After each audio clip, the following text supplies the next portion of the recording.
We have a full day in Japan today. It sounds like we're just gonna kind of be walking around Tokyo. Weather's really nice. Look at that Tokyo skyline.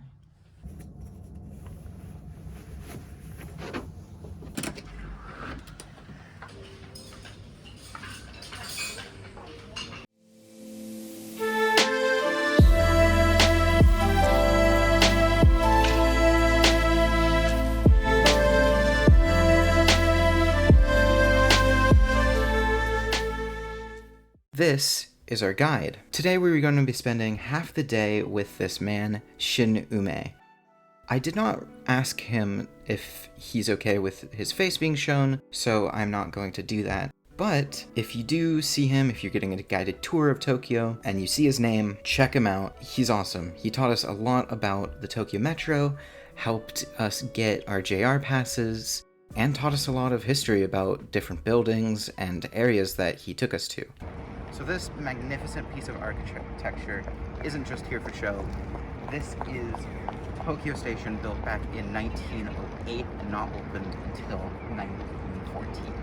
Tokyo Station is the main inner-city rail terminal in Tokyo, with over 4,000 trains arriving and departing each day, making it the 5th busiest in eastern Japan.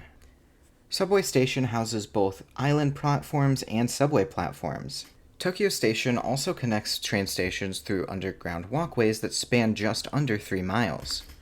Overall, Tokyo Station is separated into Marunouchi West Side and Yaesu East Side, Yaesu housing most of the Shinkansen. And so, as we sip on a matcha latte, trying to figure out our JR passes right before catching our first train to our first destination, this is probably a good time to explain the subway system in Japan, more specifically, Tokyo. Probably the most intimidating part of going to Japan is all of the trains. In particular, the Tokyo Metro has a very intimidating map to look at. However, only after a few seconds of looking at it and being intimidated and probably a little scared, it's actually really easy to read. Each line has its own representative color, and it shows each intersection with other lines so you know where you have to transfer trains. In Tokyo, there are 14 main train lines, not including any Shinkansen lines. There are 9 Tokyo Metro, 4 Toei, and a single JR Yamanote line. While in Japan, the 3 train lines that I used the most were Yamanote, Marunouchi, and Ginza. These were pretty sufficient in getting me anywhere that I needed to go, touristy area-wise, plus it had some really cool stops of areas to look around that aren't necessarily touristy. One important thing about any subway line is how you're going to pay your fare. Just like in most places in America, you can of course get day, week, or year passes. However, the most popular thing to get is an IC card, often in the Suica, or in our case, Pasmo variations. These cards can simply be tapped to the entrance to the subway stations, and they'll pay for you. Every now and then, though, you will need to recharge your IC card. However, there are many places to do this, with machines, people you could talk to help you, and anything you will need for that process. Most people put their IC card on a lanyard that they can easily take out or take off in order to click it to the machine. Today, there are many apps that allow you to have your IC card on your phone with a touch of a button. My preferred method was to put it in my wallet in a place where I could flip it open and then quickly tap it. No matter when or where you're getting on the train, there are some really cool pieces of etiquette for getting on the train and being on the train. Number 1 is if you have a backpack or any kind of bag, most people, if not all, okay, the people who don't do this are foreigners, I'm just gonna out all the foreigners in Japan, most people actually put their bag on their front. They pull it to the front so that they can hold it so that it's not bumping into other people. In general, when you're on your phone, you want to keep it pretty quiet, you don't want to be talking on it, you definitely don't want to be on speakerphone talking, and that's because you also want to be mindful of other people's space, both mentally and physically. However, of course, you can't really keep to your own space if there are a lot of people on the train, and you are in one of those busy times of day. Another good point is the seats. There are a very finite amount of seats on a subway train. So if you see someone who needs it, like maybe someone who is older, someone who looks a little hurt, anything like that, be willing to give up your seat to that person. A lot of people, when they saw me and Mom or other people in groups get on the train and there are a lot of seats available, but maybe not in a row like next to each other, people would actually like move their seat or stand up just kind of quietly and silently to give us seats. So maybe be willing to do the same. I definitely did that quite a few times when I was journeying on my own. It's just a really nice little detail that not everyone does, but it's a really kind thing. If you are in a group and need to talk or want to talk, then keep it fairly quiet. You want to be able to hear the announcements of what station is up next or what station this is. I would recommend, if you're going to Japan and still feel fairly intimidated by the train system, don't be too worried. There are plenty of places that you can ask questions and information booths. Plus, there are a lot of guides on YouTube, so look those up. But yeah, that's the super convenient subway system. And so, after riding the Yamanote line, we arrived at Ueno Station and walked out right into the middle of Ueno Park. So many people.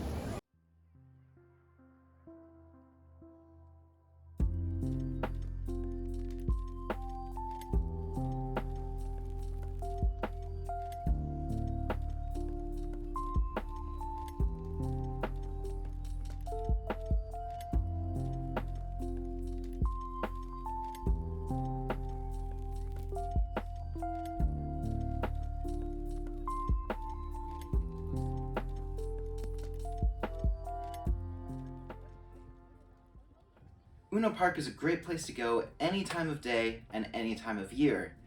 It is especially beautiful in sakura season. The park was built on the grounds of the destroyed Senso-Ji Temple. Destroyed during the Battle of Ueno in the Boshin War of 1868, Senso-Ji Temple was built in a northeast direction called Kimon, or Demon Gate. Because this is the direction in which it's considered evil spirits pass through, a lot of temples are built in this direction to protect landmarks, cities, and buildings. Senso-Ji Temple was built in this direction in order to protect Edo Castle. After its destruction, there were discussions about putting a hospital on the grounds. That is, until the world's first national park, Yellowstone, made national parks an option. A year after Yellowstone was established, Japan decided to make Ueno a national park, giving the rights up to Tokyo. The only parts of the park that Tokyo does not own are the few remnants of Senso-Ji. Includes the 5-story pagoda, Kyumizu Kamando, and the entrance gate, or Mon, to the temple. On the park grounds, there are 6 museums, including Tokyo National Museum and the National Museum of Nature and Science. Other buildings include an art school, a University of the Arts, and Japan's oldest Western-style music hall, Sogakudo Concert Hall. Also on the grounds of the park is Ueno Zoo, famous for its pandas.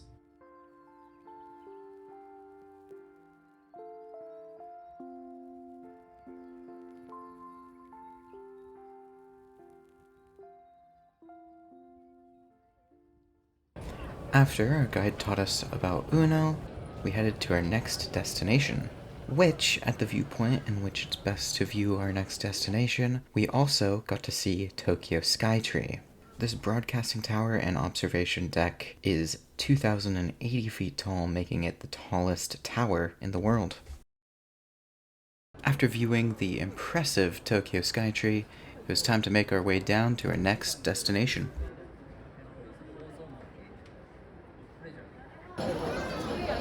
This very big and busy street is Senso-Ji Temple, or the walk up to at least.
Home of Tokyo's largest festival, the Sanja Matsuri, and pulling in over 30 million visitors annually, Senso-Ji is Tokyo's oldest temple.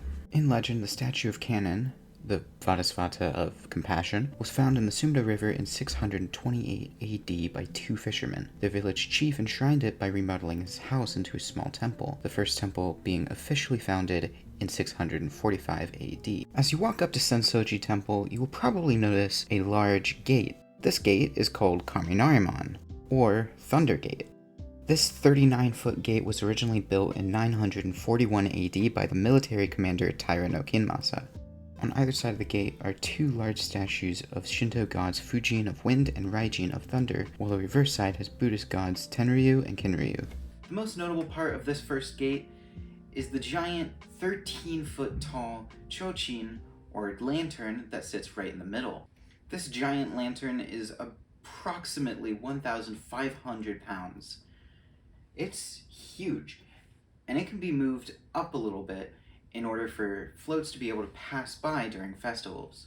Through Kaminarimon is Nakamise Dori, a street filled with vendors of souvenirs, some food, some snacks, and many other merchandise that you can find, sometimes even stuff of Godzilla, which is the weirdest thing to run into while you're just trying to get to your temple, you know? The second gate you will come across after being buffeted by the crowds of Nakamise Dori is the Hozumon, or Treasure House Gate. This two-story gate is known as a Nijuman. On the second level of the 74-foot tall gate is all of the treasures that can be found in Senso-Ji, including the most important sutras. On either side of the gate are two 18-foot tall Neo statues. Because of these two statues, the gate was originally named Neomon. After you pass this, you are officially in the main area of the temple.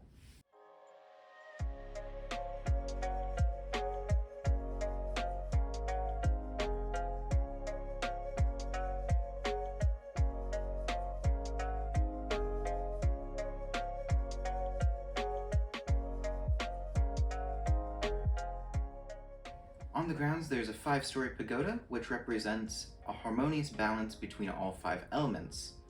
Opposite the pagoda, so on the other side of the main entrance hall, Nishinomiya Inari's shrine can be found, which was built on the grounds of Senso-Ji in 1727. This is when we started learning a lot more about temple etiquette. As you are entering, make sure not to step directly on the threshold, and one thing that isn't really strictly followed, but is recommended, men are supposed to enter with their left foot, while women with their right. On your way in, you may see some water basins, which are called temizuya, or sometimes chozuya, where you are supposed to wash your hands and mouth with to purify yourself. There are also incense burners sometimes, or jokoro, with which you waft the smoke towards a part of your body that may need to be healed, or more commonly, you waft it towards your head because that is supposed to give you wisdom and clarity of mind.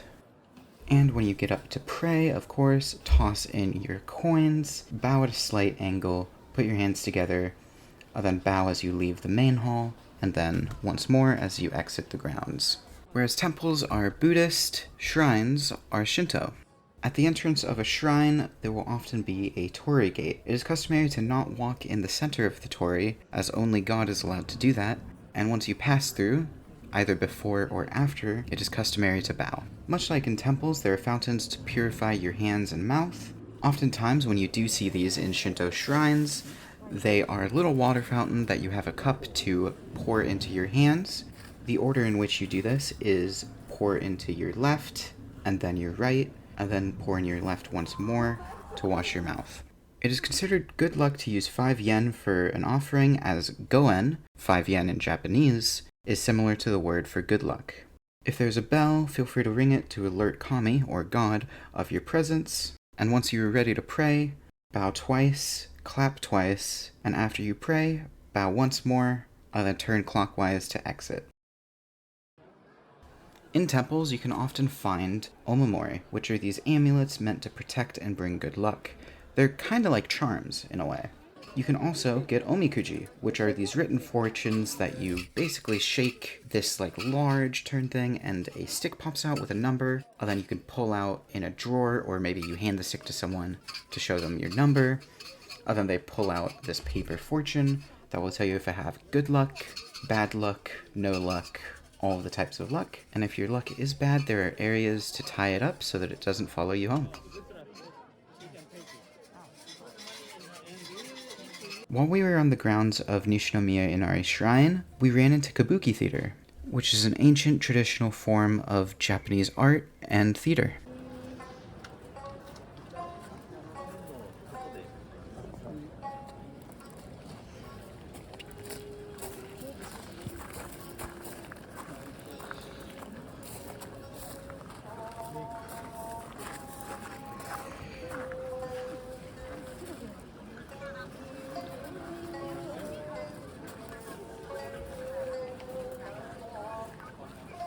After visiting and learning about Senso-Ji, it was sadly time to say goodbye to our guide.